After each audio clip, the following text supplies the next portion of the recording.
नमस्कार जय जगन्नाथ टीम से तरफ आपको बहुत बहुत स्वागत। आज एक आम नूतन टॉपिक विषय आलोचना करवा। टॉपिक हूँ आप जानते एप्रिल 1 तारिख रु pan card apply rules change हो जाइए। माने आगु पूर्वर आम कौन करूँ ना केवल आधार कार्ड माध्यम पैन कार्ड अप्लाई करें कि बर्तमान एप्रिल 1 तारिख रु आम केवल आधार कार्ड माध्यम पैन कार्ड अप्लाई करें ना। यह सहित आमर जन्म तारीख प्रमाण करने को हेले आमको अलग डॉक्यूमेंट आवश्यक रही। तो आम न्यू प्रोसेस रे आम किपर पैन कार्ड अप्लाई करवा एवं आमर बाथ प्रमाण करबा जन्म तारीख प्रमाण करा हेले के कोन डॉक्यूमेंट आवश्यकता अछि से विषय मध्ये जानिबा एवं नूतन प्रोसेस रे किपर पैन कार्ड अप्लाई करिया से विषय मध्ये जानिबा। चलंतु आरंभ करा टॉपिक। प्रथम कोन करबा ना आमे डिटेल्स पोर्टल ओपन करबा। या पर आमे लॉगिन पर क्लिक करबा। देन हमर सी साइड पासवर्ड आमे एंटर करबा।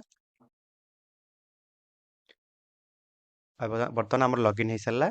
लॉगिन हो सारा पर आम लेफ्ट साइड टॉप रे लिखा एनएसटीएल ये आम एनएसटीएल सर्च करवा।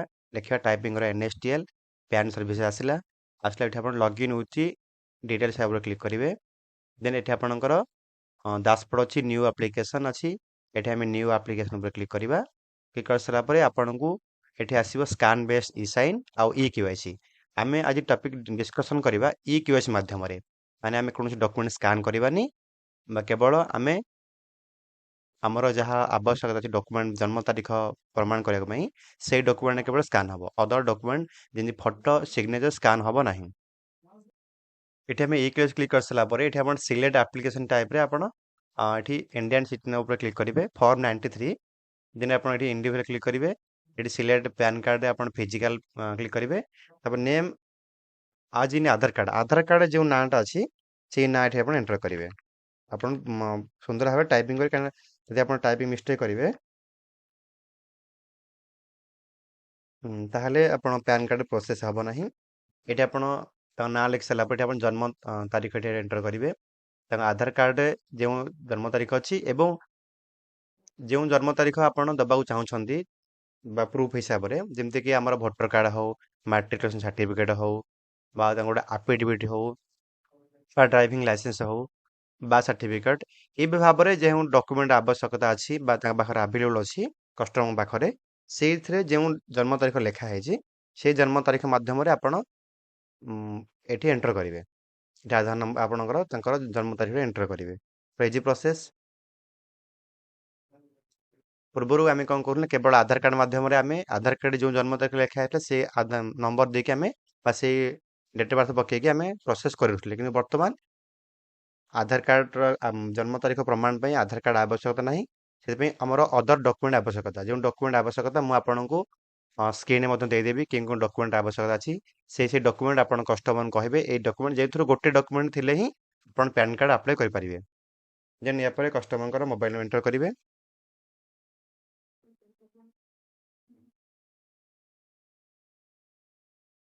Then customer email ID enter करेंगे।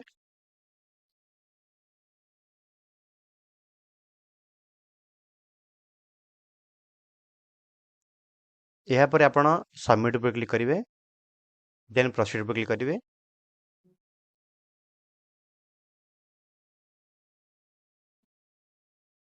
यापर आमर लोकेशन बा आमर लोकेशन कौटी आप आलाउ करेंगे। आलाउ आई क्लिक करेंगे। जदि आप प्रथम थर पर एनएसटीएल पोर्टाल सीएस माध्यम पैन कार्ड अप्लाई करूँ ये आप रजिस्टर नाउ क्लिक करके आप निजर मैं सीएससी बिल्डिंग निजर निजर डिटेल्स फिलअप करेंगे। यदि पूर्वर आपंकर आईडी अच्छी अलरेडी रजिस्टर आप अच्छा निजर मोबाइल नंबर देकी ये आप ओटी देकी साइन इन क्लिक करेंगे। देखो बर्तमान आम न्यू न्यू रूल्स अनुसार आम पैन कार्ड अप्लाई करुचे। ये आप निज मोबाइल गोटे ओटीपी आसला ओटीपी आप एंटर करेंगे। देन ये आप सबमिट पर क्लिक करेंगे। कलापर आपणकर ये कस्टमर आधार नंबर एंटर करेंगे। पुनर्वाक्य रखुच्छी बर्तमान पैन कार्ड अप्लाई करने आमर आधार कार्ड सहित जन्म तारीखर कौन ना कौन गोटे डॉक्यूमेंट आवश्यकता रही तेणु से डॉक्यूमेंट को लेकिन आप पैन कार्ड अप्लाई करेंगे। ये देखो आप कस्टमर फास्ट नेम लिखिए। देन लास्ट नेम लिखिए। लिख सारा पर आप जेंडर क्लिक करेंगे। देन ये आपणकर आधार ऑथेंटिकेट बा ये टिक करेंगे। टिक कर सबमिट पर क्लिक करेंगे। देन ये आप नेक्स्ट पर क्लिक करेंगे। ये आपको देखो ଏଠି ଯଦି ଆପଣ କଷ୍ଟମରଙ୍କ ସିଙ୍ଗଲ ପ୍ୟାରେଣ୍ଟ ହେଇଥାନ୍ତି ତାହେଲେ ଏଠି ଆପଣ ୟେସ୍ କ୍ଲିକ୍ କରିବେ। ଯଦି ସିଙ୍ଗଲ ପ୍ୟାରେଣ୍ଟ ନୁହନ୍ତି ବା ତାଙ୍କର ଫାଦର କିମ୍ବା ମଦର ଅଛନ୍ତି ଏଠି ଆପଣ ଏଠି ନୋ କ୍ଲିକ୍ କରିକି ଆଗକୁ ପ୍ରୋସେସ୍ କରିବେ। ମନେ ରଖିବେ ଯଦି ସିଙ୍ଗଲ ପ୍ୟାରେଣ୍ଟ ହେଇଥାନ୍ତି ତାହେଲେ ଏଠି ଆପଣ ୟେସ୍ କ୍ଲିକ୍ କରିବେ।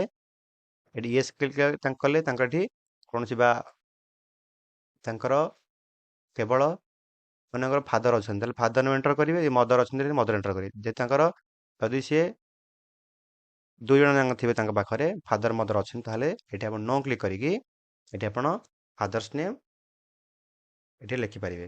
ବର୍ତ୍ତମାନ କ'ଣ ହେଉଛି ପ୍ରୋସେସ୍ ନା ଯଦି ଏଠି ଗୋଟେ ଇମ୍ପୋର୍ଟାଣ୍ଟ ପଏଣ୍ଟ ଅଛି ଆପଣ ମନେ ରଖନ୍ତୁ ଯଦି ଏଠି ଯେଉଁ କଷ୍ଟମରଙ୍କର ଆପଣ ପ୍ୟାନ୍ କାର୍ଡ଼ ଆପ୍ଲାଏ କରୁଛନ୍ତି ଯଦି ସେଇ କଷ୍ଟମରଙ୍କର କେବଳ ଫାଦର ଅଛନ୍ତି ତାହେଲେ ଏଠି ଆପଣ ଓନ୍ଲି ଫାଦର ଅଛି ମଦର ନାହାନ୍ତି ତାହେଲେ ଏଠି ଆପଣ ୟେସ୍ କ୍ଲିକ୍ କରିବେ। ୟେସ୍ କ୍ଲିକ୍ କରିକି କେବଳ ଫାଦର ଚୁଜ୍ କରିବେ ବା ମଦର ଅଛନ୍ତି ମଦର କ୍ଲିକ୍ କରିବେ। ଯେକୌଣସି ଗୋଟେ କ୍ଲିକ୍ କରିକି ପ୍ରୋସେସ୍ କରିବେ। ଯଦି ସେ କଷ୍ଟମରଙ୍କର ବୋଥ୍ ତାଙ୍କ ଗାର୍ଡ଼ିଆନ୍ ଅଛନ୍ତି ଫାଦର ଅଛନ୍ତି ପ୍ଲସ୍ ମଦର ଅଛନ୍ତି ଏଠି ଆପଣ ନୋ କ୍ଲିକ୍ କରିକି ତାଙ୍କ ଫାଦର ନାମ ଲେଖିବେ, ଏଠି ମଦର ନାମ ମଧ୍ୟ ଲେଖିବେ। ଏଠି ନ୍ୟୁ ଗୋଟେ ଅପସନ୍ ଆମର ଆଡ଼୍ ହେଇଛି ଏଠି ବୋଥ୍ ବର୍ତ୍ତମାନ ଲେଖିବାକୁ ପଡ଼ିବ। କେବଳ ସିଙ୍ଗଲ ନେମ୍ରେ ପାନ୍ କାର୍ଡ଼ ଆପ୍ଲାଏ କରି ହେବ ନାହିଁ। ତେଣୁ ଏଠି ଆପଣ ମନେ ରଖିବେ ଯେ ତାଙ୍କର ଦୁଇ ଜଣଙ୍କର ପ୍ୟାରେଣ୍ଟସ୍ ଅଛନ୍ତି ଫାଦର ମଦର ଅଛନ୍ତି ତାହେଲେ ଏଠି ଫାଦର ନାମ ଲେଖିବାକୁ ପଡ଼ିବ ମଧ୍ୟ ମଦର ନାମ ମଧ୍ୟ ଲେଖିବାକୁ ପଡ଼ିବ। ଯେଉଁ କଷ୍ଟମରଙ୍କ ବର୍ତ୍ତମାନ ମୁଁ ପ୍ୟାନ୍ କାର୍ଡ଼ ଆପ୍ଲାଏ କରୁଛି ତାଙ୍କର ବୋଥ୍ ଅଛନ୍ତି ସେଠି ମୁଁ ବର୍ତ୍ତମାନ ବୋଥ୍ ତାଙ୍କର ଏଣ୍ଟର କରିବି। ଏଠି ପ୍ରଥମେ ତାଙ୍କର ଫାଦରଙ୍କ ନାଁ ଏଣ୍ଟର କରିବି, ଫାଦରଙ୍କ first name then last name, ପୁନର୍ବାର ମଧ୍ୟ ଫାଦରଙ୍କର first name then last name, ଦେନ୍ ସେକେଣ୍ଡ ଅଛି କ'ଣ ମଦର୍ସ ନେମ୍, ଏଠି ମଦର ନେମ୍ ମଧ୍ୟ ଏଣ୍ଟର କରିବେ।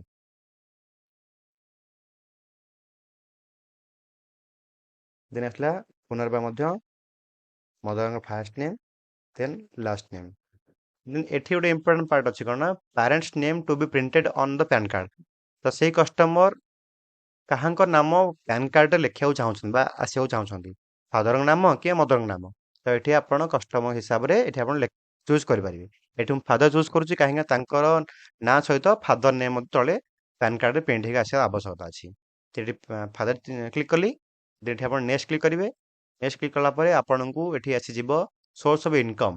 ଇନକମ୍ ସେ କଷ୍ଟମର କେମିତି ଆସୁଛି ଏଠି ଆପଣ ଚୁଜ୍ କରିପାରିବେ। ଏଠି ମୁଁ ନୋ ଇନକମ୍ ଚୁଜ୍ କରୁଛି ତ କଷ୍ଟମରଙ୍କ ହିସାବରେ ଏଠି ଆପଣ ଚୁଜ୍ କରିବେ। ଦେନ୍ ଆସିଲା ରେସିଡେଣ୍ଟ ଷ୍ଟାଟସ୍। ତ ସେ ରେସିଡେଣ୍ଟ ହେଇଥାନ୍ତା ତାହେଲେ ଆପଣ ଏଠି ରେସିଡେଣ୍ଟ କ୍ଲିକ୍ କରିବେ। ତ ନନ୍ ରେସିଡେଣ୍ଟ ହେଇଥାନ୍ତା ନନ୍ କ୍ଲିକ୍ କରିବେ। ତ କଷ୍ଟମର ହିସାବରେ ଏଠି ଆପଣ କ୍ଲିକ୍ କରିବେ। ଦେନ୍ ଏଠି ଆପଣ ନେକ୍ସଟ ଉପରେ କ୍ଲିକ୍ କରିବେ। ନେକ୍ସଟ କ୍ଲିକ୍ କରିସାରିଲା ପରେ ତାଙ୍କର ଆସିଲା ପିନ୍କୋଡ଼୍, ତାଙ୍କ ଏରିଆର ପିନ୍କୋଡ଼୍ ଆପଣ ଚୁଜ୍ କରିବେ। କଲା ପରେ ବାହାରେ ଜଷ୍ଟ କ୍ଲିକ୍ କଲା ପରେ ତାଙ୍କର ଅଟୋମେଟିକ୍ ଏରିଆ କୋଡ଼୍ ଏ କୋଡ଼୍ ଆସିଗଲା। ଏଠି ଆପଣ ନେକ୍ସଟ କ୍ଲିକ୍ କରିବେ। ନେକ୍ସଟ କ୍ଲିକ୍ କରିସାରିଲା ପରେ ଦେଖନ୍ତୁ ପ୍ରୁଫ୍ ଅଫ୍ ଆଇଡେଣ୍ଟିଟିରେ ଆପଣ କେବଳ ଆଧାର କାର୍ଡ଼ ହିଁ ଦେଖନ୍ତୁ ଅଟୋମେଟିକ୍ ଅଛି। ପ୍ରୁଫ୍ ଅଫ୍ ଆଡ୍ରେସ୍ରେ ଅଟୋମେଟିକ୍ ଆଧାର କାର୍ଡ଼ ଅଛି। ଏଠି କ'ଣ ହେବ ନା ପ୍ରୁଫ୍ ଅଫ୍ DOB। ଆପଣମାନେ ଜାଣିଥିବେ ମୁଁ ଫାଷ୍ଟରୁ କହିଛି ବର୍ତ୍ତମାନ ଡେଟ୍ ଅଫ୍ ବାର୍ଥ ପ୍ରମାଣିତ କରିବାକୁ ହେଲେ ଆପଣମାନଙ୍କୁ କଷ୍ଟମରଙ୍କର ଅଲଗା ଡକୁମେଣ୍ଟର ଆବଶ୍ୟକତା ରହିଛି। ଦେଖନ୍ତୁ ଯେମିତିକି ଡ୍ରାଇଭିଂ ଲାଇସେନ୍ସ ଅଛି, ମାଟ୍ରିକୁଲେସନ୍ ସାର୍ଟିଫିକେଟ୍ ଅଛି, ପାସପୋର୍ଟ ଅଛି, ବାର୍ଥ ସାର୍ଟିଫିକେଟ୍ ଅଛି, ପେନସନ୍ ପେମେଣ୍ଟ ଅର୍ଡ଼ର ଅଛି। ଏଠି ମଧ୍ୟ ଆପଣ ମାଜିଷ୍ଟ୍ରେଟଙ୍କ ମାଧ୍ୟମରେ ଆଫିଡେଭିଟ୍ ମଧ୍ୟ କରିପାରିବେ। ବାର୍ଥ ସାର୍ଟିଫିକେଟ୍ ପ୍ରମାଣ ହେଲେ ଆପଣ ମାଜିଷ୍ଟ୍ରେଟଙ୍କର ଆଫିଡେଭିଟ୍ ମଧ୍ୟ ଏଠି ଆପଣ ଅପଲୋଡ଼ କରିପାରିବେ। ଦେନ୍ ତାଙ୍କର voter electronics photo identity card ମାନେ ଏଠି ଆପଣ ଭୋଟର କାର୍ଡ଼ ମଧ୍ୟ ନେଇପାରିବେ। ତ ବିଭିନ୍ନ ପ୍ରକାର ଅପସନ୍ ଏଠି ଅଛି। ଆପଣ କଷ୍ଟମର ପାଖରେ ଯାହା ଆଭେଲେବୁଲ୍ ଥିବ ତ ସେଇ ଅନୁସାରେ ଏଠି ଆପଣ ଟିକ୍ କରିକି ପ୍ରୋସେସ୍ କରିପାରିବେ। ଏଠି ମୁଁ ଯେହେତୁ କଷ୍ଟମରଙ୍କୁ ଆପ୍ଲାଏ କରୁଛି ତାଙ୍କର ମାଟ୍ରିକୁଲେସନ୍ ସାର୍ଟିଫିକେଟ୍ ଅଛି, ଏଠି ମୁଁ ମାଟ୍ରିକୁଲେସନ୍ ସାର୍ଟିଫିକେଟ୍ ଉପରେ କ୍ଲିକ୍ କରିକି ପ୍ରୋସେସ୍ କରୁଛି। ନେକ୍ସଟ ହେଲା ଅପଲୋଡ଼ ପ୍ରୁଫ୍ ଅଫ୍ DOB। ଏଠି ଆପଣ ଯେଉଁ ଯେଉଁ ଅପସନ୍ ପୂର୍ବରୁ ଆପଣ ଟିକ୍ କଲେ ଏଠି ଏଟାକୁ ଅପଲୋଡ଼ କରିବେ। ସେ ଡକୁମେଣ୍ଟ ଏଠି ଆପଣ ଅପଲୋଡ଼ କରିବାକୁ ହେବ। ଦେଖନ୍ତୁ ଏଠି ଅପଲୋଡ଼ କରିସାରିଲା ପରେ ଏଠି ଆପଣ ଅପଲୋଡ଼ ଉପରେ କ୍ଲିକ୍ କରିବେ। ଫାଇଲ୍ ପ୍ରଥମେ ଚୁଜ୍ ଫାଇଲ୍ କଲେ ଚୁଜ୍ ଫାଇଲ୍ ଆପଣଙ୍କର PDF ଏଠି ଶୋ କରିଗଲା। ଏଠି ଆପଣ ମନେ ରଖିବେ PDF ହିଁ ଅପଲୋଡ଼ କରିବେ। PDF maximum 300 KB। 300 KB ଭିତରେ ଆପଣ PDFକୁ ସ୍କାନ୍ କରି ଏଠି ଆପଣ ଅପଲୋଡ଼ କରିବେ। ଦେନ୍ ଆପଣ ଅପଲୋଡ଼ କରିସାରିଲା ପରେ ବା ଚୁଜ୍ ଫାଇଲ୍ କରିସାରିଲା ପରେ ଏଠି ଆପଣ ଅପଲୋଡ଼ ଉପରେ କ୍ଲିକ୍ କରିବେ। କ୍ଲିକ୍ କଲା ପରେ ଆପଣଙ୍କୁ ଏଠି ଡକୁମେଣ୍ଟ ଅପଲୋଡ଼େଡ଼ ସକ୍ସେସଫୁଲି ଗୋଟେ ଅପସନ୍ ଆସିବ। ଏହାପରେ କ'ଣ କରିବେ ଆପଣ ଏଠି ସବମିଟ୍ ଉପରେ କ୍ଲିକ୍ କରିବେ। ଏଠି ଆପଣ ଲେଖିବେ କ'ଣ ପ୍ଲେସ୍ ମାନେ ଯେଉଁ ଜାଗାରେ ଆପଣ ଆପ୍ଲାଏ କରୁଛନ୍ତି ପ୍ୟାନ୍ କାର୍ଡ଼ଟା ତାଙ୍କ ପ୍ଲେସ୍ ଲେଖିବେ ସେ କଷ୍ଟମରଙ୍କର। ଏଠି ଆପଣ ସବମିଟ୍ ଉପରେ କ୍ଲିକ୍ କରିବେ। କରିସାରିଲା ପରେ ତଳକୁ ଆସିବେ। ତଳକୁ ଆସିଲା ପରେ ପୁନର୍ବାର ଏଠି କନଫର୍ମେସନ୍ ଉପରେ କ୍ଲିକ୍ କରିବେ। କଲା ପରେ ଦେଖନ୍ତୁ EKYC ଅଥେଣ୍ଟିକେସନ୍ ଉପରେ ଆପଣ OTP ମାଧ୍ୟମରେ EKYC କରିପାରିବେ କିମ୍ବା ବାୟୋମେଟ୍ରିକ୍ ମାଧ୍ୟମରେ ମଧ୍ୟ EKYC କରିପାରିବେ। ଏଠି ମୁଁ OTP ଚୁଜ୍ କରୁଛି। ଏଠି ଆପଣ OTP କଲା ପରେ କଷ୍ଟମରଙ୍କର ଯେଉଁ ମୋବାଇଲ୍ ନମ୍ବର ଦେଇଥିଲେ ସେଇ ମୋବାଇଲକୁ OTP ଯିବ। OTP ଆପଣ ଏଣ୍ଟର କରିବେ। ଦେନ୍ ଓଟିପି ଦେଇ ସାରିଲା ପରେ ଆପଣ ସବମିଟ୍ ଉପରେ କ୍ଲିକ୍ କରିବେ। ସବମିଟ୍ ଉପରେ କ୍ଲିକ୍ କରିସାରିଲା ପରେ ଦେଖନ୍ତୁ ଇ କେୱାଇସି ଅଥେଣ୍ଟିକେସନ୍ ସକ୍ସେସଫୁଲି ଆସିଲା। ଦେନ୍ ଏଠି ଓକେ କ୍ଲିକ୍ କରିବେ। ଓକେ କ୍ଲିକ୍ କରିସାରିଲା ପରେ ଆପଣଙ୍କର ଆସିବ ପୁନର୍ବାର ଇ ସାଇନ୍ ଅଥେଣ୍ଟିକେସନ୍। ଏଠି ଇ ସାଇନ୍ ଅଥେଣ୍ଟିକେସନ୍ ମଧ୍ୟ ଦୁଇ ପ୍ରକାର ଅଛି, ଗୋଟେ ଓଟିପି ବେସ୍ ଆଉ ଗୋଟେ ଅଛି ବାୟୋମେଟ୍ରିକ୍। ଏଠି ମୁଁ ଓଟିପି ଚୁଜ୍ କରୁଛି। ଓଟିପି କ୍ଲିକ୍ କରିସାରିଲା ପରେ ଏଠି କ'ଣ କରିବେ ନା କଷ୍ଟମରଙ୍କର ଏଠି ଆଇ ଏଗ୍ରି କ୍ଲିକ୍ କରିବେ। ଏଠି କଷ୍ଟମରଙ୍କ ଆଧାର ନମ୍ବର ଏଣ୍ଟର କରିବେ।